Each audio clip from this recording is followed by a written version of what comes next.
네, 반갑습니다. 오늘은 12월 5일 목요일이고요. 네, 저녁 방송 시작하도록 하겠습니다. 종목 진단과 함께 시장의 이슈 알아볼 수 있으면 같이 알아보도록 합니다. 그래서 그 부분들 우리가 같이 한번 이야기하도록 하겠습니다. 88TV에 계신 분들 출석 불러드리면요. 럭셔리님 어서 오시고요. 키로로님 그리고 씨앗 부자님 내가님 오셨어요. 내가님 내가 내가 엄마 내가 그분이신가. 네, 시골 도야지님, 네, 만개꽃님, 머니 유통맨님 오셨고요. 박은혜님 어서 오세요. 반갑습니다. 자, 유튜브 계신 분들도 살펴보도록 하겠습니다. 네, 생생부자님 오셨고요. 정클라라님 되게 오랜만에 오신 것 같은데 맞죠? 네. 그다음에 변성규님, 네, 아빠님 뭐 방송 오래 들으셨잖아요. 우리 변성규님은 네, 저녁 방송은 네, 아빠님이 여기서 무료 방송 진행하시는 것은 일요일날 저녁, 그다음에 수요일날 오전입니다. 이 부분 참고하세요. 네, 강금수님 어서 오시고요. 그다음에 네, 어떻게 읽어야 돼? 네, 박민님이십니까? 네, 아무튼요, 어서 오세요. 네. 황금대왕님 또 오셨고요. 네, 어서오세요. 윤경중님 모두 반갑습니다. 복 받으세요. 네, 방송에 오신 분들 모두 복 받으시고 내일 상한 관계식 나오실 거예요. 안 나오면 어떡하냐고요? 네, 뭐 그건 내 팔자야 생각해야지 뭐. 안 나오면 어떡해? 내 팔자지. 네, 안 나오면 내 팔자, 잘 나오면 상한가가 많이 나왔다 그러면 성투사 때문이구나 그렇게 생각하시면 되겠습니다. 네, 레니스님 어서오세요. 반갑습니다. 자, 오늘도 종목 진단을 할 텐데요. 네. 도이치모터스 우리 키로로님이 그냥 바로 써주셨어. 이제는 이거 아시는 거야. 나 그냥 일찍 와가지고 네, 일단 종목 이름부터 쓰자. 인사가 중요한 게 아니다. 네. 그냥 네, 인사도 쓰셨네요. 네, 도이치모터스 하도록 할게요. 9개밖에 안 하기 때문에 네, 시간이 없어서 9개밖에 못 하기 때문에 네, 먼저 써주시는 분이 네, 더 수혜를 받게 되는 거죠. 자, 종목 진단 필요하신 분들 올려주시면 됩니다. 그러면 9개 잡아가지고 해드릴게요. 뭐 인사가 중요한 거 아니야. 네. 일단 종목이 중요한 거지. 제주항공이요. 네. 한 개만 합니다. 한 개만. 만개꽃님, SG 충방만 일단 해드릴게요. 네. 그 다음에 KG 이니시스. 그 다음에 5번 서원. 네, 서원은 제가 가지고 있는 주식인데 수익 잘 나오고 있잖아요. 네, 서원. 미래 에셋 대우. 증권주 재미없는데. 네, 그래요. 그 다음에 GMB 예, 코리아. 네, 그 다음에요 키스트. 네, 키스트 한 종목 더요. 네, 한 종목 남았네요. 맞죠? 한 종목. 네, 한 종목. 이따가 하다 보면 또 이제 막 그냥 막 종목 진단 해달라고 막 그러시는데 네, 꽉 차면 못합니다. 여기까지 일단 진행할까요? 그러면 8개. 오늘은 왜 종목 진단이 필요 없어요? 네, 망했어 오늘 시장. 오늘 시장 뭐 굳이 망한 것 같지 않은데 망했어요? 조금 빠졌네. 네. 코스닥이 좀 많이 빠져서 글쎄. 네. 오늘 저게 많이 빠졌더라. HLB가 그죠? HLB가 여기 많이 내려가서 뭐 또 마음들이 아프신가 본데 누가 또 댓글을 또 막 달아놨대. 방송을 좀 제대로 보고 댓글 다시면 참 좋은데. 네. 삼성 SDS요. 네. 한동안 잘 나갈 때가 있었지. SDS도 여기까지 해서 9종목 가도록 하겠습니다. 자, 그러면 바로 종목 진단 들어가도록 하죠. 도이치모터스부터 갑니다. 도이치모터스는 시세가 연초에 잘 나왔어요. 네, 시세가 아주 잘 나왔고요. 이게 5,000원부터 시작해가지고 13,000원, 뭐 아주 많이 올라간 건 아니죠. 뭐 2배, 네, 3배, 네, 3배가 조금 안 되죠. 네, 300%가 조금 안 되는 상승이라서 아주 대단한 상승이다라고 보기는 어렵겠지만 시세가 좀 많이 나온 편이죠. 그 다음에 어떤 새로운 영역으로의 어떤 돌파 그런 것들을 시도했었던 의미가 있습니다. 자, 그리고 이 자리는요, 여기 보시면 아시겠지만 지난 상장 이후에 있었던 그 고점 라인 때 저항에 부딪히는 모습. 네, 항상 우리 요거는 준비 생각 많이 하셔야 돼요. 그래서 요 라인이 저항에 부딪힌 모습 1차적인 어떤 저항대였다라고 보셔도 괜찮을 것도 같아요. 그냥 그렇게 판단하시면 되고요. 주가가 이렇게 올라간 이유를 알아봐야 되겠죠. 그래서 이유를 알아보면 아마 올해 그 한 해 동안은 도이치모터스가 수익이 잘 나왔다는 얘기 많이 들었을 겁니다. 전년도에는 별로였는데요. 올해 수익이 많이 나왔어요. 그래가지고 지금 보시면 퍼가 3.4배, PBR 0.83배, 즉 수익, 이익, 실적 이런 것들이 좋은 편인데 주가는 높지 못하다라는 의미가 되는 겁니다. ROE가 30%나 돼요. 수익률 굉장히 좋은 편이죠. 유보율이 1650%, 부채 비율 183%. 재무구조도 굉장히 안정적이고요. 실적도 좋아지고 있어요. 근데 주가는 왜 이 모양입니까? 이 모양이 어때서? 잘하고 있는 것 같은데요. 지금. 그죠? 자, 보세요.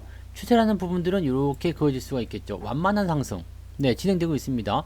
2016년도, 2017년도, 2018년도, 2019년도 지속적으로 상승세를 보이고 있어요.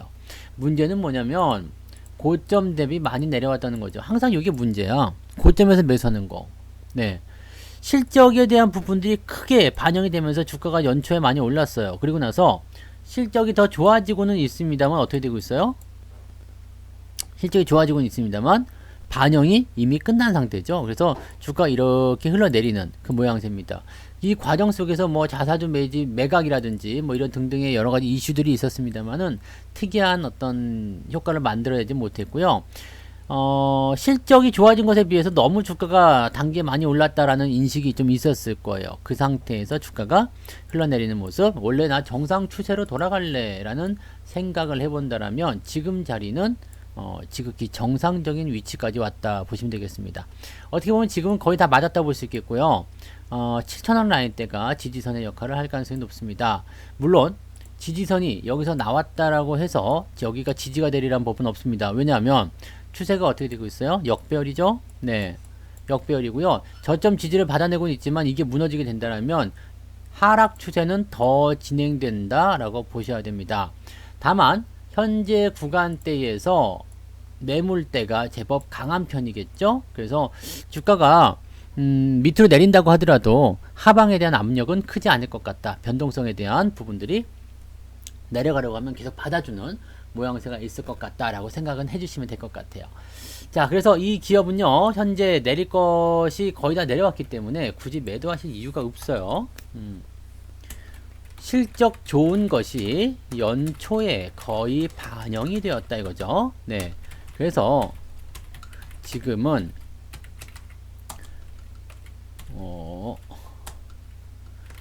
여기 띄어쓰기 해야 되겠다. 그죠? 네, 줄 바꿔서. 그래서 지금은 오버슈팅한 부분에 대해서 네, 조정이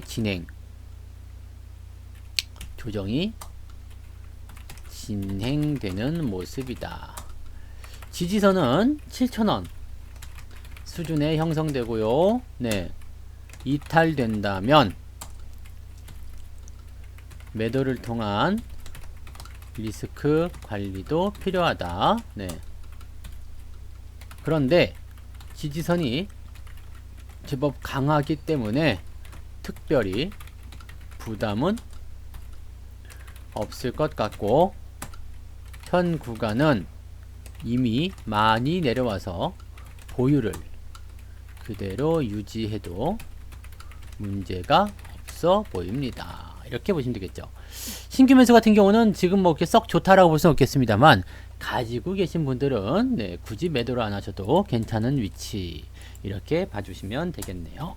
네, 답변이 됐죠? 위쪽에서는 팔아야 돼요. 네, 위쪽에서는 팔아야 됩니다. 이 자리가 어떤 자리랑 비슷한 거예요? 네, 이런 자리도 위험한 자리. 네, 잘 보세요. 뭐 HLB 지금 모양새가 그럴 수도 있어요. 자, 일단 데드크로스 첫 번째 나오죠? 네, 이게 경계 신호야. 네. 그 다음에 혹시라도 여기 고점에서 안 파신 분들은 여기서 다 팔아야 되는 거죠. 그리고 나서 이 지지선을 받아야 된다라고 생각됐지만 여기서 지지가 나오는 것 같지만 깨지죠? 다시? 네. 깨지잖아요. 그러면 이거는 망가지는 겁니다. 그럼 주가가 더 빠질 수 있죠. 이렇게 되면 다음번 지지가 나올 때까지 더 밀리는 거예요. 여기 지지, 여기 지지, 어디가 될지 몰라요. 그래서 이 상태에서 지금 주가 밀려버리는 상태가 되는 거죠. 1차 지지 나오는 듯 하다가 또 밀리죠. 그럼 계속 빠지는 겁니다. 네. 만약에 여기 지지가 여기는 이제 좀 오래 가는 것 같긴 한데, 만약에 여기도 깨진다 그러면 더 밑으로 또 빠지는 거예요. 그러면 이 그 하락의 굴레는 계속 진행될 수밖에 없어요. 그러니까 거의 대부분의 고점에서 나타나는 하락 추세는 이런 식으로 합니다. 그러니까 첫 번째 신호, 두 번째 신호가 나올 때는 뭐 아무리 못해도 여기서는 일단 리스크 관리 다 해주셔야 되는 거예요. 네. 요거 꼭 여러분들 명심하시기 바랍니다. 대체적으로 상승 이후에 하락하는 주식들은 그런 모습들, 그리고 요 부분 정리되기 전까지는 주가가 안 올라갈 겁니다. 그래서 그렇게 보시면 됩니다. 지금 근데 이미 고점 대비 많이 내려왔기 때문에요. 네. 현재 시점에서는 매도할 이유가 없다. 이렇게 보시는 게 맞는 거죠. 차트 분석은 그렇게 가시면 돼요. 뭐 어렵지 않습니다. 제주항공 보겠습니다. 제주항공. 애경이었지, 애경. 네, 애경이 지금 요거 하고 있는 회사란 말이에요. 이번에 아시아나항공하고 붙어가지고 좀 잘 될 것이다 생각을 좀 했었는데, 요게 잘 안 됐는가 봐요. 아시아나도 지금 주가가 개판인 것 같기도 하고 막 그러던데. 저가 항공사들 같은 경우는 사실 좀 부담되는 것들이 좀 있을 거예요. 일본과의 어떤 부분들. 이 LCC 쪽에서 일본 쪽 노선이 많이 망가지고 있는 상태죠. 그래서 거기에 대한 부담이 좀 있을 거고요. 제주도 같은 경우도 많은 사람들이 좀 약간 그런 생각들을 많이 하는 것 같더라고요. 제주도 가느니 좀 조금 보태서 동남아 같이 왜 그렇게 생각들이 들어가시는지 모르겠어요. 근데 제주도는 제주도고 동남아는 동남아인데 그렇게 생각하시더라고요. 그리고 제주도가 좀 비싸, 물가가. 네. 밥 한 끼 먹으면 몇만 원씩 나와요. 그러니까 약간 좀 비싼 감이 좀 있더라고요. 그러다 보니까 뭐 그런 생각들을 많이 하시는 것 같긴 하던데, 제주도도 뭐 바가지 좀 없애고 해야 되지 않겠어요? 그리고 뭐 또 중국인들이 다시 돌아와서 어떻게 될지 모르겠습니다만. 네. 아무튼 근데 제주도도 사실 이제 인기 그런 관광지잖아요. 네. 그리고 아름다운 곳이 많고 볼 것도 많고. 네. 저도 제주도 안 가본 지 몇 년 되긴 했습니다만은, 그래도 제주도는 한번, 네, 가볼만 하잖아요. 그래서 제주항공은 항상 이제 매력이 있어요. 네, 그런 부분에서 본다면 매력이 있는 부분이고요. 지금은 일단 뭐 다른 이슈에 많이 휩싸여 가지고 진행이 되고 있는 부분이지만, 지금 저가 항공사들의 이런 실적이 좀 부담스러운 부분들, 이런 것들은 여전히 네, 숙제로 남아 있어야 되겠죠. 그래서 뭐 제주항공뿐만이 아닐 거예요. 티웨이라든지, 네, 뭐 홀딩스도 그렇고 지금 보면 다 적자인 늪에서 빠져 있거든요. 네, 티웨이 항공도 마찬가지. 지금 다 적자예요. 적자인데 그래도 이제는 조금씩 돌아서려고 하는 모습이에요. 이게 지금 보시면 작년 6월경부터 시작해가지고 이 저가 항공주들이 굉장히 안 좋았을 거예요. 이때가 언제예요? 네. 이때가 뭐 요맘때는 이제 그 저런 것들이죠. 그 일본과의 관계가 안 좋았을 때 뭐 무역 분쟁 뭐 등등 여러 가지 이유가 있었을 겁니다. 그때부터 실제로 이제 안 좋아졌어요. 실제 경제도 계속 좋지 않고. 그래서 이번에 조금 회복이 될 수 있는 과정들이 나올 것이냐, 여기에 대한 얘기들이 좀 나오고 있는 것 같아요. 그래서 저가 항공주들이 반등을 할 수 있는 기대감들을 조금 가져보자. 지금 티웨이 항공도 나쁘지 않았었고요.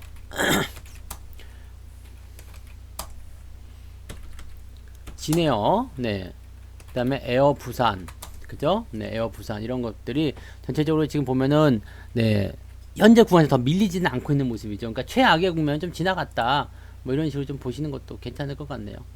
제주항공 같은 경우는 현 구간 지지만 잘 되어 간다라면 이격 벌어진 부분, 아래쪽 이격 벌어졌기 때문에 요거 좁히기 위한 움직임들은 나올 것이다, 이렇게 보시면 되겠습니다. 저가 항공주들이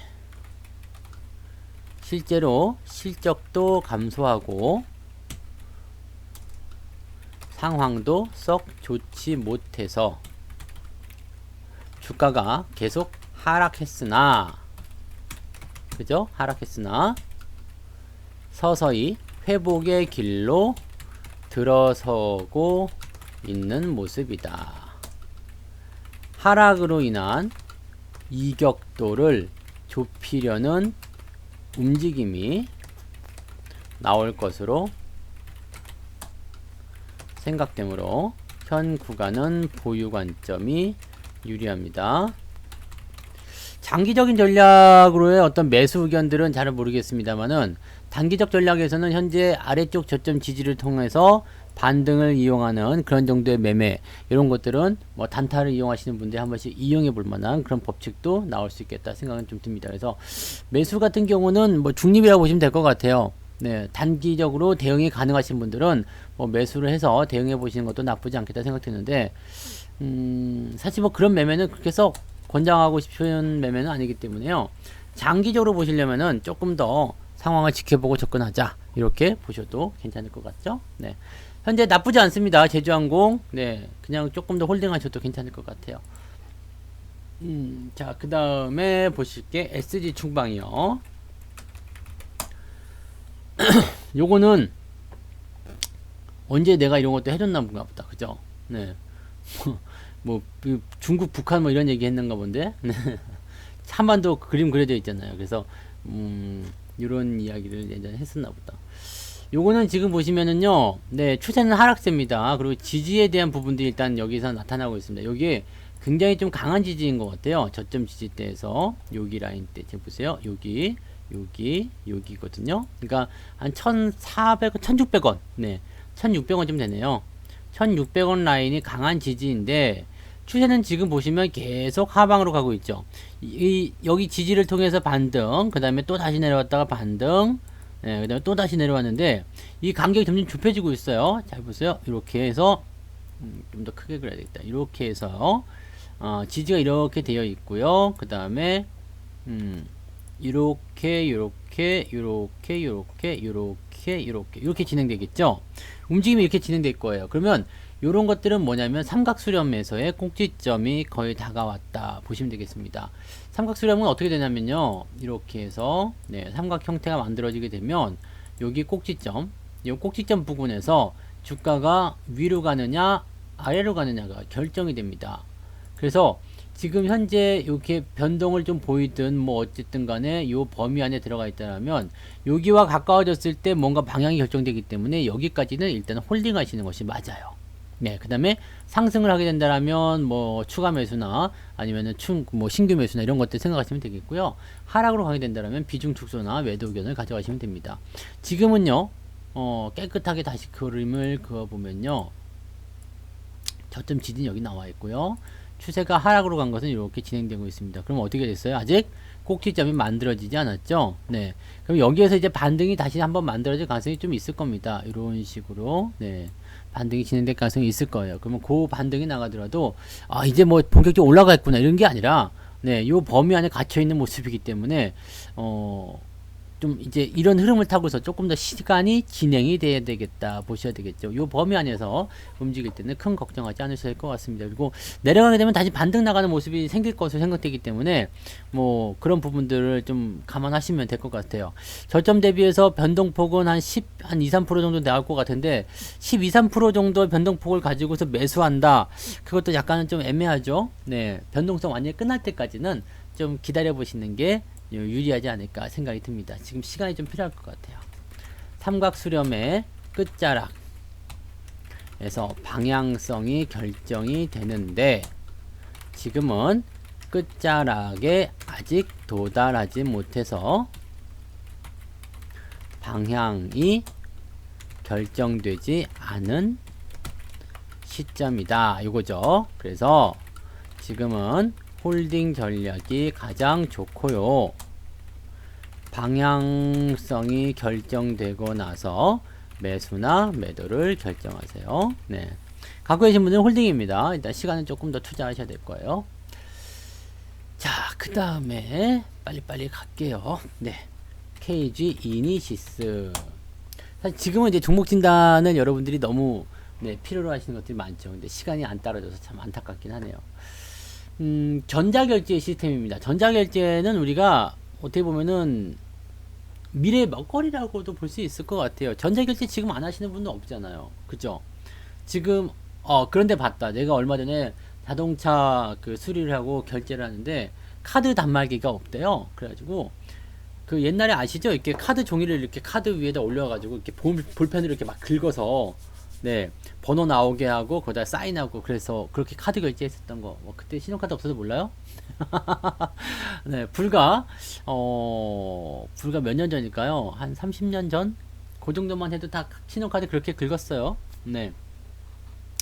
어떻게 하냐고요? 제가 그렇게 긁어봐서 알죠. 네, 그렇게 그 종이 들고 다녔어요. 그래서 카드를 긁는다는 게 요즘에 이렇게 해서 이렇게 긁는다고 하지만 옛날에 이렇게 그 볼펜으로 이렇게 긁었다는, 그래서 카드를 긁는다가 그래서 긁은 그런 이야기 뭐 아실 텐데. 네.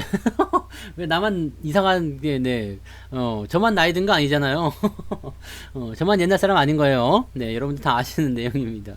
그리고 옛날에 그렇게 했어요. 그래서 근데 얼마 전에 그런 카드 결제하시는 분을 봤어요. 카드 또 종이를 들고 가지고 지금 같은 시대에 내 카드를 이렇게 긁어 가더라고. 그래갖고 뭐 아직도 이런 게 있어요? 그랬더니 카드 단말기가 없대, 그 사람이. 옛날부터 카센터를 하던 그런 사람인가 봐요. 참 대단했어요. 네, 어서 들어오세요. 근데 이제 앞으로는 이제 이런 전자 결제가 미래 먹거리가 되는 거예요. 어쩔 수 없이 쓰게 되는 겁니다. 그리고 무슨 페이니 뭐 어쩜 페이니 해가지고 뭐 삼성페이, 뭐 카카오페이, 뭐 알리페이, 뭐 무슨 유니온페이 등등등 별의별 페이가 다 나타나죠. 네, 근데 내 페이만 안 올라가 이씨. 네, 근데 어쨌든 그런 페이들 다 전자 결제의 일환입니다. 그래서 이 KD 이니시스, 이 카드 결제에 대한 그런 어떤, 이걸 뭐라 그래요? PG사라고 그래요. 네. 그런 회사들의 어떤 입지들이 굉장히 좀 커져 있는 상태이기도 하고요. 그래서 요거는 이제 지금 보면은 KD 이니시스 뿐만이 아니라 굉장히 많은 회사들이 있을 거예요. 근데 이 KG가 경기화학이었죠? KG 그룹, KG 모빌리언스, 그 다음에 KG가 많아요. 네. 이니시스, KG 케미칼, 모빌리언스, KG ETS 뭐 등등 이런 것들이 많이 있죠. 네. 그래서 이 이니시스는 이제 전자결제에 대한 부분이었고, 예전에 이제 여기에서 좀 주가가 많이 반등했었던 그런 부분이 좀 있었던가 봐요. 그런 것들이 이제 앞으로 계속 될 겁니다. 전자상거래나 전자결제 이런 쪽으로 계속 커지는데, 진입장벽이 제법 있는 걸로 알고 있어요. 왜냐면 이제 약간 금융이 어떤 중개 서비스이기 때문에 그냥 막 들어오지는 못하는 것 같더라고요. 그래서 그 경쟁 상대들이 그렇게 많지는 않다. 네, 이렇게 좀 봐주셔도 될 것 같고요. 어쨌든 요쪽은 네, 먹거리가 어느 정도 나오기 때문에 실적 같은 부분은 꾸준히 나오고 있을 거로 생각하시면 되겠습니다. 다만 이제 과거처럼 뭐 독점을 한다거나 혼자서 싹 쓸어 먹는다거나 이런 쪽이 아니고, 또 카드사가 독단적으로 이제 만드는 것도 생길 테고요. 또 무슨 페이라는 것은 또 은행이라든지 이런 쪽에서 직접적으로 만들어가서 직접 고객과 연결하는 그런 쪽으로 가기 때문에, 경쟁자들의 어떤 진입장벽은 높다 하더라도 이렇게 뭐라 그럴까, 그 경쟁이 붙는, 즉 싸워야 될 대상은 자꾸 늘어나는 것 같은 그런 느낌인 것 같아요. 그러니까 같은 업종은 아니잖아요. 이게 KG 이니시스라는 하나의 덩어리가 있는 게 아니라 생규 업종으로 그런 것들을 대체할 수 있는 그런 애들이 나타나게 되기 때문에 조금 그런 쪽에서 부담이 좀 되는 것 같긴 한데요. 어쨌든 신용카드의 어떤 사용, 그 다음에 전자결제 활성화가 계속 있는 한 이 기업들의 실적 같은 부분들은 굉장히 좋아질 수밖에 없다 보시면 되겠습니다. 요것도 이제 지금 보면은 지금은 약간 지루한 박스권 나가고 있는 상태죠. 네, 지루한 모습 박스권인데, 요거는 뭐 이해하면 쉽겠네요. 내려갔다가 전환돼서 올라가고요. 내려갔다가 전환돼서 올라가고, 지금 전환되는 과정으로 올라가고 있기 때문에 이 추세 그대로 타고 올라가면 목표 주가는 2만원대 초중반까지 갈 수 있다. 그러면 생각보다 나쁘지 않은 모양새겠네요. 네, 이런 정보들은 홀딩하시고 지켜보셔도 되겠죠. 지지선도 가까이 있기 때문에 현재 위치에서는 썩 나쁘지 않습니다. 다만 뭐냐면 이 21선, 61선 데드가 나왔기 때문에 데드가 회복이 될 때까지는 횡보가 나갈 수 있어요. 여기 보세요. 21선 데드가 나가면 이게 골든으로 전환될 때까지는 길게 누워버리죠. 61선까지 끌고 내려갔다 그러면은 요것을 뒤집어 칠 때까지는 더 긴 시간을 횡보할 수도 있습니다. 그래서 지금 당장 올라간다기보다는 횡보의 흐름들을 조금 고민해야 되는 그런 위치다. 굳이 매도하실 이유 없어요. 대신에 신규 매수는 서두르실 필요가 없는 종목이다 보시면 되겠죠. 현 구간은 단기적 조정에 들어간 모습이죠. 하지만 네, 지지선은 가까이 있기 때문에 특별히 리스킹 하거나 매도를 고민할 이유는 없어 보여요. 주기도 형성되고 있어서 현 구간에서 상승할 확률도 높은 편이지만 단기 조정의 양상이 있기 때문에 어떻게 해요? 네, 횡보의 흐름이 예상된다. 보유 홀딩은 좋으나 매수는 신중히. 네, 이렇게 말씀드려도 되겠네요. 뭐 매수를 꼭 막는다거나 그렇지는 않은데요. 네, 서두를 필요 없는 그런 매매다라고 봐주시면 될 것 같아요. 네, 관심 있게 그렇게 참고하시 보시면 되겠고요. 서원은요, 지금 매도 타이밍을 기다리고 있는 종목입니다. 네, 제가 이 종목을 가지고 있는데요. 네, 이 종목의 기간은 모릅니다. 네, 기간은 모르고요. 차트 볼 때 기간이요, 가장 최장으로 봅니다. 이렇게. 네, 가장 최장으로 뭐 그렇게 보고요.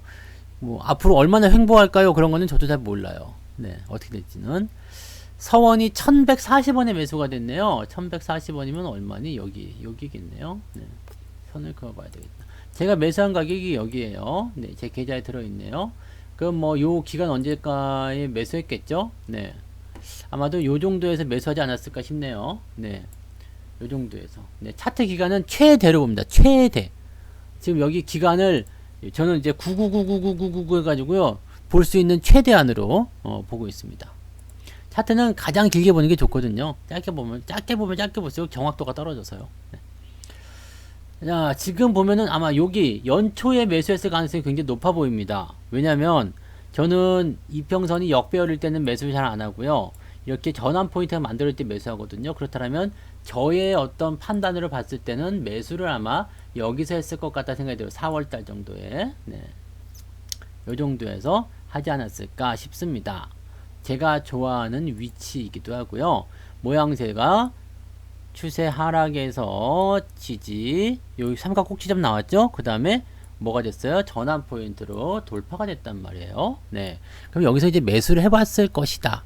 그래서 실질적으로 지금 저의 평단가가 1140원으로 되어 있기 때문에 이런 것들을 생각하시면 좋을 것 같아요. 그래서 여기 이제 이렇게 진행이 됐고요.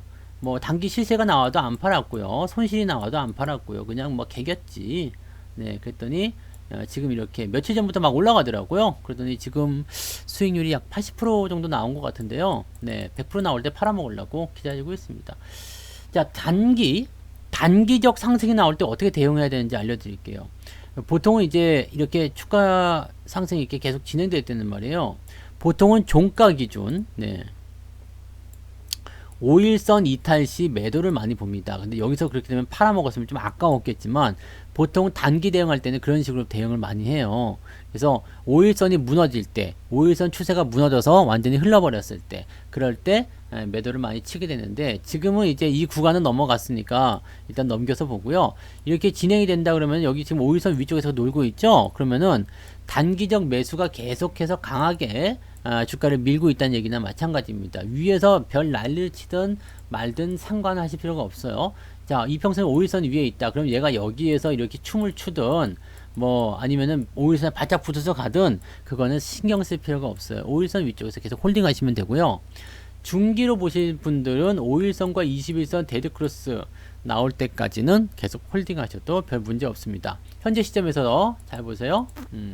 이게 5일선, 이게 21선이에요. 그러면은 주가가 이렇게 움직이다가 조정을 받아야 되겠다 해서 이렇게 들어오잖아요. 그럼 21선 붙여서 다시 나가요. 네. 그러면서 여기 이격이 이렇게 좁혀지거든요. 그러다가 이제 더 이상 상승 탄력이 부족하다 그러면 여기서 이렇게 죽어버리고요. 상승 탄력이 더 있다 그러면 여기서 좁혀놓고 나서 다시 나갑니다.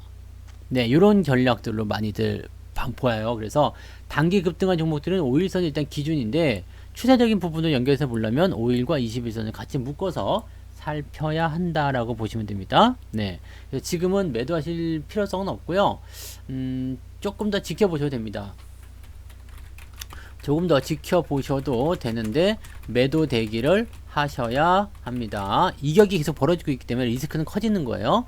그리고 매수는 네, 하셔야 할 위치가 아니다 라고 보시면 되겠죠. 왜? 이미 많이 올라왔기 때문에 네, 이격도가 벌어진 상태에서 리스크는 계속 커지는 겁니다. 주가는 올라가면 올라갈수록 이격도는 커지게 되고요. 이격도가 커지게 되면 리스크는 같이 커지게 되는 겁니다. 그런 식으로 보시면 됩니다. 네, 홀딩 유지 더 하시면 되겠네요. 네. 요거는 그렇게 말씀을 드릴 수가 있겠습니다. 네, 더 사거나 추가 매수하거나 신규 매수하거나 좋지 않아요. 더 올라가더라도 그렇게 하시면 안 되죠. 네, 갖고 계신 것만 이제 매도 포인트를 기다리면서 대응하시면 되겠습니다. 저도 100% 수익 나오면 팔아먹을 생각이에요. 1140원이니까 얼마쯤 될까요? 1140원이면 2280원이 나오면 저는 매도를 치겠습니다. 네, 왜요? 어떻게 매도 칠 거예요? 원금만 빼겠다는 얘기죠. 원금만. 저는 100% 수익이 나오면은요. 네. 지금까지 여러분들은 제가 보여드린 거 있었잖아요. 최근에 100% 수익 나온 종목도 굉장히 많아요. 여기 그 88TV 가시면 회원 경험담. 여기 보시면 이제 다른 회원님들 그 계좌 내역들도 분명히 있지만은 네, 제가 해드린 것도 있어요. 네, 제가 그 실제로 이제 우리 애기 계좌 운영하는 것을 가지고서 여러분들 만들어 드린 적이 있는데 얼마 전에 KH바텍이 또 100% 올라왔었죠. 네. 이런 식으로 그 이게 지금 우리 아들 계좌예요. 네, 제가 하고 있는 겁니다. 뭐 매수 단가도 보시면 아시겠지만 지금은 더 또 많이 바뀌어 있겠죠. 네, 수익률도 좋아요. 계좌 수익률 21%나 나와 있습니다. 이게 보시면은 100% 이상 수익이 나오게 되면 저는 원금을 빼요. 네, 원금을 빼고 다른 종목에 투자합니다. 그러면은 원금을 빼고 나면 어떻게 돼요? 이건 공짜. 네, 공짜 종목. 내 돈이 안 들어간 거예요. 네. 그럼 이 종목은 계속 늘어나도 되고요. 그런 식으로 하죠. 그래서 100% 수익 나오면 저는 원금만 절반 딱 매도해서 원금만 빼고 그 원금은 다른 쪽에 투자하고 이 종목 그냥 놔둡니다. 여러분들 다 그렇게 하셔도 되는 거예요. 그리고 지금 제가 보여드린 그 계좌는 다 여러분들하고 같이 하고 있는 거거든요. 같이 샀잖아요. 그래서 뭐 좋고 자시고 할 것도 없어요. 여러분들 다 가지고 계신 건데 뭐 그렇잖아요. 그래서 제가 매매할 때 여러분하고 다 보여드리고 한 거고 뭐 그 중에 물린 것도 있고 같이 슬픔과 아픔을 네 기쁨을 같이 하는 건데 꼭 드리고 싶은 말씀은 그거예요. 계좌의 수익률이 300%, 200%, 뭐 400% 이렇게 나오는데 종목들의 수익률이요. 손실은 많이 나와봤자 20%, 30%거든요. 그러면 계좌의 수익은 항상 플러스가 나오고 있습니다. 그게 이제 분산 투자, 장기 투자의 관점이고요. 투자 금액이 얼마 안 되잖아요. 그렇죠. 얼마 안 돼요. 왜냐하면 매달 적립식으로 투자하거든요. 적립식 팜 시스템입니다. 직장인분들이 따라 하실 수 있도록 부자 아빠님의 종목들을 적당히 이제 훔쳐가지고 구성을 해서 여러분들하고 같이 하고 있는 그런 매매예요. 그러니까 그런 것도 이제 부자 아빠님한테 제대로 배우시면 뭐 다들 잘 하실 수 있으리라 생각합니다. 어려운 거 아니고요. 뭐 그렇다고 뭐 계좌를 맨날 들여다봐야 되는 것도 아니죠. 한 달에 한 번 사요. 한 달에 한 번 사고 그냥 뭐 냅두고 그러면 지들이 알아서 올라가고 네 그런 거 어려운 거 아니죠. 여러분들이 다 하실 수 있는 것들이니까 그 중에 하나가 이제 서원이었다 그런 거죠. 네. 그래서 요거는 이제 100% 수익이 나오면은 이제 적당한 차익 매도로 필요하다 이렇게 보시면 되겠습니다. 지금은 이제 매도를 걱정해야 되는 위치라고 보시면 됩니다. 자, 미래에셋 대우 합니다. 미래에셋 대우 증권주는 재미가 없어요. 왜냐면 증권주는요 뭐랑 연결되어 있어요? 주식시장 연결되어 있어요. 사람들이 막 그냥 뭐 손실이든 수익이든 간에 막 활성화가 돼야지 되거든요. 근데 그게 안 되면 사실 돈을 벌 수가 없어요. 이게 2017년도에 주가가 좀 많이 올랐는데 보통 다른 증권들 같은 경우도 비슷할 거라 생각해요. 네. 왜냐면요. 여기 보세요. 네. 다 비슷하죠? 왜 그런 것 같아요? 2017년도에 장이 좋았어요. 2017년도에 장이 너무 좋았어. 삼성전자가 이끈 장이긴 했습니다만 너무 좋았죠. 그리고 나서 주가가 계속 하향세를 보였고요. 그 다음에 지금은 이제 뭐 이렇게 좀 수확한 모습을 하고는 있습니다만은 시장 저는 사실 별로 걱정 안 해요. 내려갈 만큼 다 내려갔다 생각하고요. 현재 위치에서 지지선 강하게 나오고 있기 때문에 더 밀려야 될 의지도 없습니다. 현 구간에서 저점만 형성된다라고 일단 판단된다면 또 여기가 강하다라고 보여진다라면 요 지지점에 내려오면 내려올수록 더 매력적인 자리가 되는 거죠. 더 싸게 살 수 있는 자리가 된다고 생각해요. 그러면 좋은 부분들이겠죠. 여기서 반등 나갈 수 있다 판단되고요. 자, 그러면 방금 전에 보셨던 이런 증권주들은요, 시장과 같이 움직인다고 보시면 되는 건데, 지금 시장이 재미가 없기 때문에 주가도 재미있을 수가 없어요. 그럼 언제 좋아집니까? 증권주 좋아질 시기는 시장이 좋을 때입니다. 이해가 되세요? 증권주가 좋을 때는 시장이 좋을 때, 시장이 좋아질 때 수익이 날 겁니다. 그럼 시장은 언제 올라가요? 뭐 조만간 올라갈 것 같은데요. 네. 그럼 증권주 올라가나요? 아, 그럴 수 있겠죠. 지수 안 밀리면 증권주도 밀릴 일이 없거든요. 그런 식으로 보셔야 돼요. 그러면 시장과 같이 움직이는 주식이다 라고 생각했을 때 지금은 굉장히 좀 깝깝한 투자 종목이라고 보셔야 되는 거죠. 네. 증권주들은 시장과 연결되는 종목들이다. 시장이 곧 반등할 것 같지만 여전히 불확실한 상황. 시장이 안 오르면 증권주도 안 오른다. 가지고 계신 분들은 네, 참말로 답답하실 것 같아요. 하지만 매도를 이야기할 필요는 없겠죠? 네. 매도를 이야기할 필요는 없을 거예요. 근데 나는 너무 지루한 것 같아. 답답한 것 같아요. 시장 언제 올라가요? 모르겠다. 그런 분들은 네, 조금씩 덜어내 가지고 갈아타시는 것도 뭐 권장해 드릴 만한 이야기 같아요. 네. 이해가 되세요? 네.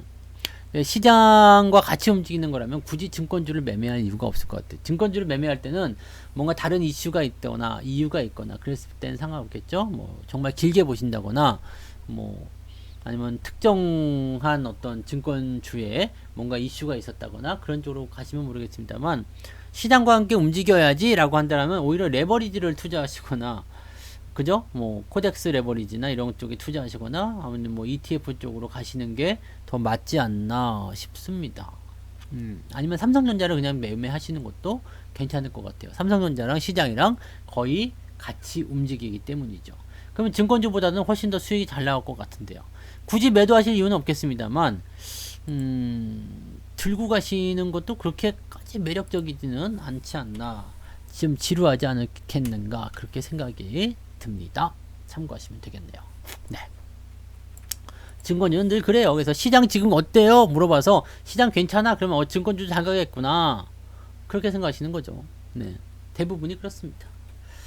자, GMB 코리아 볼게요. GMB 코리아. 이거 얼마 전에 진단 한번 했었던 것 같은데, 네. 그죠? 얼마 전에 진단 한번 했었던 것 같은데요. 주가가 많이 내려왔어요. 더 많이 내려왔는데, 현재 시점에서는 바닥을 어떻게든 잡아야 됩니다. 이 종목은요. 네, 무엇 때문에 이렇게 많이 내려왔는지 모르겠습니다만, 저점을 지금 여기서 형성을 해주고 있는 상태이기 때문에 잡아줘야 돼요. 근데 여기 시점의 저점과 여기 시점의 저점은 좀 다른 게 뭐냐면 추세가 끝나서 하락이 끝나서요 지지가 되는 그 과정으로 갔을 때 만들어진 자리가 바로 이 자리. 그 다음에 하락 추세가 진행될 때 완전 진바닥을 잡아준 자리가 여기인데요. 지금 이 자리를 깨부시고 있는 상태거든요. 그리고 이평선 정렬이 돼야 되는데 이평선 정렬이 안 되고 이격이 벌어진 상태 그대로 있어요. 그렇다면 이 종목은 여기 시점보다도 더 나쁜 위치란 말이에요. 위치가 안 좋아. 그러면 주가는 추가적으로 하락할 가능성은 조금 더 높다고 보셔야 될 것 같아요. 왜? 돌릴 준비가 안 됐기 때문에 이렇게 뭐 겁주는 자리가 됐든 아니면은 언더슈팅이 됐든 간에 뭐가 됐든 간에 한 번 더 뺄 가능성이 높겠다라고 보셔야 되겠습니다. 이격도적인 측면에서도 좀 부담스러운 모습이 좀 있어요. 그래서 이격도 정렬 안 됐고요. 추세도 아직 시작하는 단계에서 무언가 돌릴 만한 이슈가 없는 상태라고 보여집니다. 현재 시점은 저점 지지에 가까이 있지만 위협받고 있는 위치에서 추가 하락이 나타날 수도 있겠다. 현재 시점에서는 비중 축소 또는 매도 의견 이렇게 의견을 좀 드려야 되지 않나 싶습니다. 요거는 네, 종목 자체가 뭐 기업의 실적이나 이런 것들은 썩 나쁘거나 기업 가치가 나쁘거나 그런 건 아닌데 대응하시기가 조금 네 뭐라고 해야 될까요? 길게? 그냥 길게 봐야 됩니까? 아니면 뭐 어떻게 해야 됩니까? 이거는 조금 네 애매한 위치가 된 것 같아요. 이거는 좀 아닌 것 같습니다. 그래서 지금은요. 네. 매도 의견을 조금 말씀드려야 되지 않을까 싶기도 합니다. 네. 수익 나왔을 때 팔아먹었으면 괜찮으신데요. 지금 이제 위치는 네. 반등을 기다리시기는 조금 어려우실 것 같아요. 추세가 하향세를 보이고 있고요. 저점 지지가 가까이에 있지만 지지의 역할을 제대로 못할 것 같습니다. 추가 하락에 대한 위험이 높으니 비중을 축소하거나 매도 이후에 다음 흐름을 다음 추세를 네, 노려보시는 게 다음 기회가 낫겠네요. 다음 기회를 노려보시는 게 좋겠습니다. 네. 당연히 이런 자리에서는 매수가 들어가거나 그러면 I 되겠죠? 네. I 돼요. 매수 의견은 드리지 않겠습니다. 이런 것들은요. 네. 자, 그 다음에 키스트 갈게요. 키스트 용준이 형이죠? 윤사마. 네. 키스트는 제가 두 번 해먹은 종목입니다. 이게 2018년도에 매수해가지고 수익을 한번 냈고요. 그 다음에 2019년도에 사가지고 수익을 또 한번 냈어요. 그래서 이모작. 그 다음에 아직도 이제 이거는 원금 다 뜯어 먹었고요. 네, 아직 들고 있는 그 종목이죠. 근데 수익률은 지금 마이너스까지 떨어진 것 같긴 한데 수익률이 지금 중요하지 않아요. 왜? 원금을 두 번이나 헤쳐 먹었기 때문에 두 번 뜯어 먹었잖아, 원금. 그래서 뭐 지금은 뭐 네. 이 종목은 상장 폐지가 돼도 나한테는 수익인 종목입니다. 근데 뭐 일단 엔터주에 대한 의견을 좀 봐야 되겠죠. 그리고 이 종목에 대한 추세는요. 지금 보시면 제가 2018년도에 샀고요. 2019년도에 샀다고 그랬잖아요. 추세가 어떻게 됐어요? 잘 보세요. 이게 여러분들한테 정말 중요한 포인트란 말이에요. 네. 이 흐름을 제대로 읽지 못하면 종목에 대한 매매가 어려워져요. 자, 하락하던 추세가 어떻게 됐어요? 바뀌었죠. 네, 뭘로 바뀌었어요? 상승 추세로요. 상승 추세가 2017년도 연말부터 2019년도 중반까지 계속 진행이 됩니다. 그러면요, 저점에 가까울 때마다, 지지선에 가까울 때마다 매수가 들어가 주는 게 맞는 전략이죠. 매수, 수익, 완전 고점인데 이 고점대에서 왜 매도를 쳤느냐? 솔직히 100%까지 안 올라갔어요. 70 몇 프로인가 80 몇 프로까지 올라갔거든요. 근데 거기서 매도를 했어요, 저는. 왜? 저항대에 부딪혔고요. 생각했던 것보다 저항이 꼭대기에서 심했거든. 그래서 매도를, 이거는 100%가 아니라 70에서 80%대에서 두 번에 걸쳐서 매도를 들어갔었는데, 지금 위치는요, 네, 추세가 어떻게 됐어요? 상승 추세가 이탈로 들어갔어요. 바뀌었어요, 추세가. 전환이 됐고요. 지금 이게 아직 완성은 되지 않은 하락 추세입니다. 진행 중인데요. 하락 추세가 완성이 되려면 이렇게 진행돼야 되거든요. 그러면은 굉장히 좀 피곤한 상황이 벌어질 수 있어요. 그래서 이 종목이 지금 지지점이 만들어져야 되면은 지금 자리에서 더 빠지면 안 돼요. 네. 만약에 여기서 더 빠지게 된다 그러면은 리스크 관리가 무조건 들어가셔야 될 겁니다. 저처럼 그냥 공짜 종목을 갖고 있다, 에라 모른다 씨, 네, 그런 상태에서는 상관이 없어요. 근데 신규 매수를 갖고 있다거나 아니면은 그냥 매수해 놓고 아직도 손실 중에 있다거나 이런 분들의 입장에서는 네, 조금 네, 부담이 커질 수도 있는 그런 상황이 될 수가 있습니다. 그래서 요거는요, 반등이 나오면 좋고요. 반등이 나오지 못한다면 상당히 위험한 자리가 될 수 있습니다. 그래서 지지선 여기 라인 잘 보세요. 네, 여기 라인 굉장히 중요한 위치예요.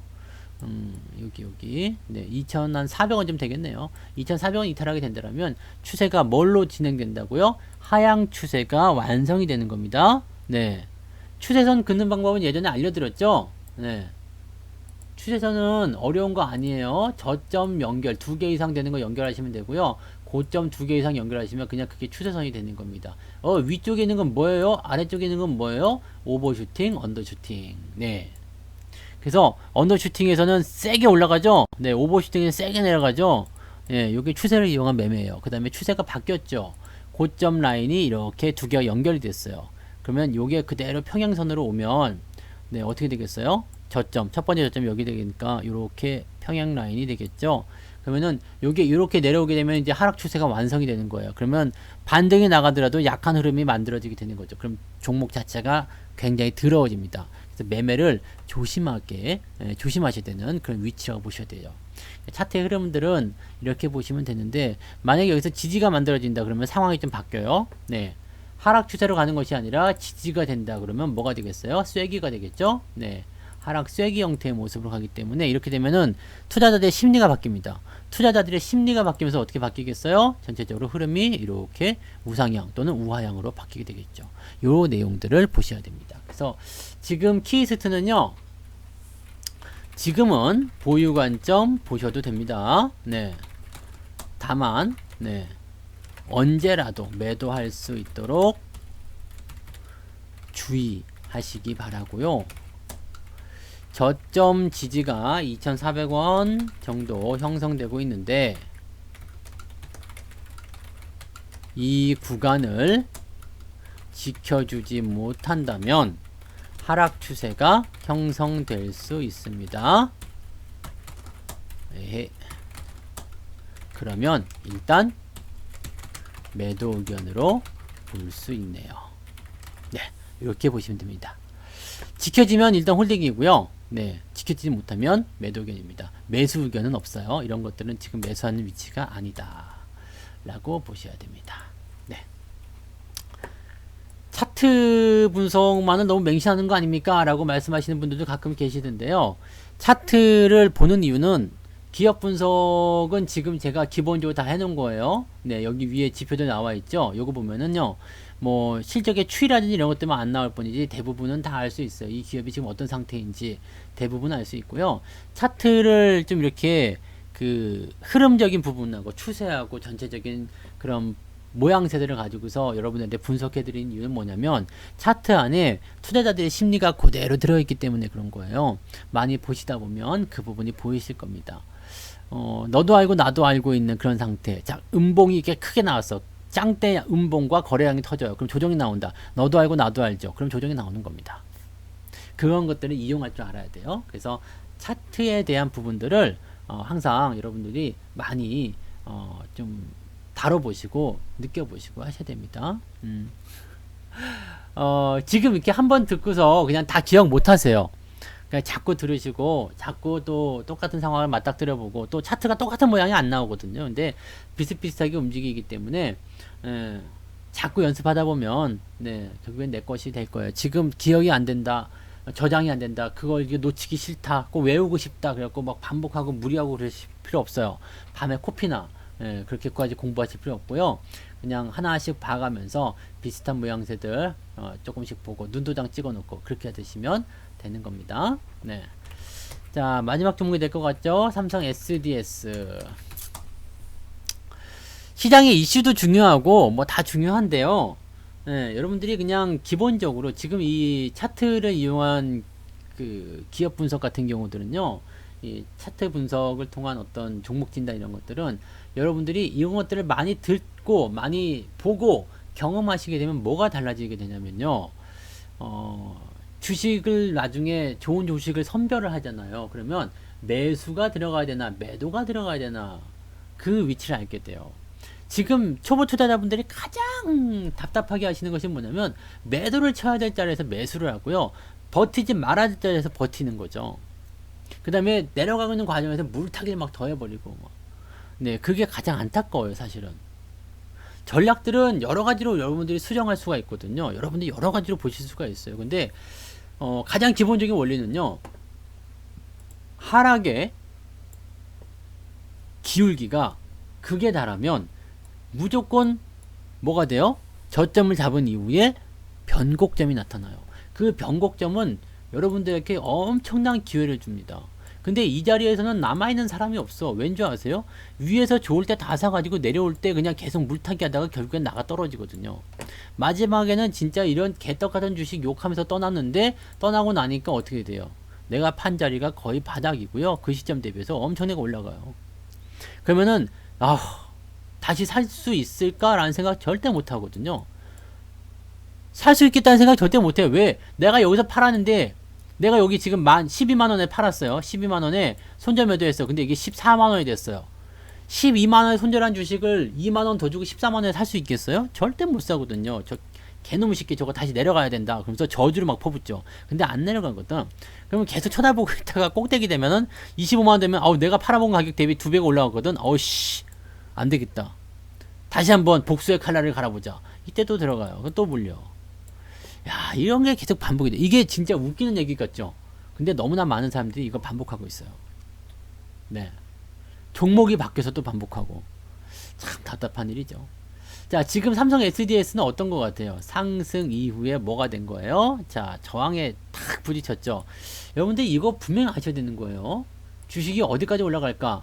왜 여기서 못 올라갈까? 뭐 때문에 못 올라간 것 같아요? 얻어 맞았잖아요, 지금. 네. 얻어 맞았잖아요. 그러면 여기 저항이 들어왔기 때문에 부딪혀서 못 올라가는 거야. 자, 못 올라갔어. 근데 못 올라가는 게 뚫어내는 놈이 있고 진짜 못 뚫어낸 놈이 있어요. 근데 이 놈은 어떻게 됐어요? 아까 추세선 그대로 갑시다. 내려가고 있어요. 내려가고 있어요. 이렇게 봐야 되겠죠? 네. 뭐 짧게 긋는다라면 뭐 이런 식으로 또 그어질 수도 있겠습니다만, 네, 내려가고 있어요. 이건 뭐죠? 지금 하락 추세. 딱 선만 그어보면 다 나오잖아요. 하락 추세입니다. 다행히 아래쪽까지 번지고 있지는 않습니다만 중간 지점에서 왔다리 갔다리, 그리고 지금도 그렇게 썩 좋지 못해요. 그럼 지금 이 종목의 형태는 어떻습니까? 별로인 거죠. 네, 별로인 거죠. 매수하기에 별로인 거야. 네, 그렇지 않아요? 딱 흐름을 보면 그러죠. 저점이 계속 낮아지고 있는 이런 하락 추세. 이거 별로인 거예요. 자, 그럼 이 종목이 별로인 것이 아니게 되려면 어떻게 되겠어요? 아까 전에 말씀드렸듯이 지지선이 지켜져야 됩니다. 그렇게 되면 뭐가 되죠? 삼각수렴. 근데 삼각수렴을 본다고 하더라도 아직 기간이 다 끝나지 않았어요. 그 다음에 만약에 밑으로 기어 내려오게 된다면 삼각수렴이고 나발이고 또 읊는 거야. 네. 지금 이 자리는 뭐예요? 우리가 매수를 들어갈 자리가 아니죠. 가지고 계신 분들 좀 지켜보겠지만 조마조마한 위치다라고 보셔야 됩니다. 재료가 뭐가 나오든 별로 중요하지 않습니다. 흐름에 대한 부분들에서 사람들의 심리가 그렇게 작용되고 있다는 얘기죠. 지지선이 무너지면 왜 부담되는지 아세요? 자, 오늘 HLB 같은 경우 봅시다. 자, 10만원이 지지선이라고 생각했던 사람들이 있었을 거예요. 제가 분명히 이거 어제도, 오늘 아침이었어요? 어제였어요. 10만원이 지지선 또는 여기가 지지선, 이게 두 가지 이야기 해드렸잖아요. 그 다음에 지지선은 여기 8만원대예요. 8만원대. 이게 왜 그러냐면요, 사람들이 버틸 수 있는 가격이에요. 요 자리는 일단 여기에서 들어왔었던 이 움직임들이 지켜내는 자리, 12만 6천원인가 그랬을 거예요. 무너지니까 툭툭 떨어지죠. 10만원 떨어지게 되면요, 10만원 이탈하면 또 툭툭 떨어집니다. 뭐가 되는 거냐면 지지가 이탈되었다, 지지가 무너졌다는 생각이 드는 거예요. 그러면 사람들에게선 무슨 심리가 생겨나면 공포심이에요. 공포가 생겨나요. 공포가 생겨나면 어떻게 되겠어요? 주가가 다음날 또 빠져요. 네, 올라가더라도 빠져서 시작한다면 올라갈 겁니다. 대부분이 그러거든요. 왜? 공포심에 던져야 되거든요. 그래서 투매라는 것은요, 공포에 매도가 매도를 부르는 것을 투매라고 해요. 그러면 투매라는 것은 오늘 갖다 때리고 내일 갖다 때리고 나면 팔러 사람들은 아마 2, 3일 안에 다 판다는 얘기죠. 하루 이틀 만에 다 판다는 얘기예요. 다 팔고 나면 주가는 매도가 더 이상 없기 때문에 반등이 세게 나갑니다. 그건 기술적 반등. 이것도 지금 한 번 더 뚝뚝 떨어져가지고 여기까지 빠졌어요. 그러면 이게 하락에 대한 이격도가 벌어지기 때문에 어떻게 되겠어요? 반등이 세게 나가겠죠. 그렇지만 네, 반등이 그렇게 세게 나간다고 해서 어차피 나하고는 별 관계가 없는 상황이 되겠죠. 왜? 이미 난 저 위에서 물렸는데 반등이 그거 코딱지만큼 뭐 한 50% 내려가고 한 10% 반등 나온다고 해서 뭐 간에 기별해 가겠습니까? 그런 거죠. 그래서 지금 이 삼성 SDS도 그런 지지선에 대한 부분들을 가지고 있단 말이에요. 이 부분이 이탈되면은 얘도 매도가 더 압도적으로 늘어날 수가 있어요. 이렇게 되면 조심을 하셔야 된다는 이야기가 되는 겁니다. 현재 위치는요, 네, 하락 추세가 진행되는 구간입니다. 네. 그리고 지지선도 가까이 있으므로 반등이 나온다면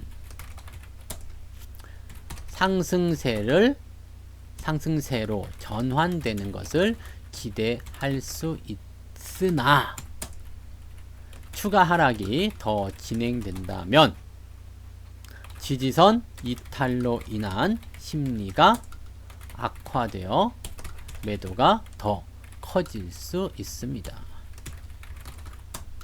따라서 이탈시 지지선이 얼마쯤 될 것 같아요? 18만 5천 원인가요? 여기가 그랬나? 18만, 네, 18만 한 7, 8천 원쯤 되겠네요. 네, 네. 지지선 18만 한 8천 원, 7천 원, 네, 7천 원 정도 수준이 이탈되면 리스크가 커지므로 매도하거나 비중 축소를 권장합니다. 네, 이렇게 보시면 되겠습니다. 그래서 오늘 종목 진단은 여기까지 해드리면 되겠고요. 네, 지금 오신 분들은 아쉽겠지만, 네, 이제는 우리가 헤어져야 할 시간. 오자마자 끝내! 가버려! 네. 왜냐면요, 저희 그 88TV에서요, 네, 이거 지금 저희 계좌고요. 네, 잘 보세요. 내 계좌야. 네, 우리 아들 계좌. 자, 88TV에서 지금 신의 한수님이 방송을 열어놨어요. 그래서 요즘에 이제 수익 잘 나오는 우리 신의 한수님 방송을 또 여러분들이 이어서 들으셔야 되지 않겠습니까? 그죠? 네, 그렇게 해서 들으셔야 되고, 저희 방송은요, 88TV 가시면 방송 편성표가 있습니다. 방송 편성표 보시면은요, 짜잔 해가지고 주식학교 방송이 있어요. 주식학교 이렇게 되어 있는데, 월요일과 목요일은요, 부자빠님 방송 해설을 합니다. 그래서 여러분들 부자빠님 방송 듣고 이해가 안 되시는 분들에게는 그런 것들 해설을 해주고요.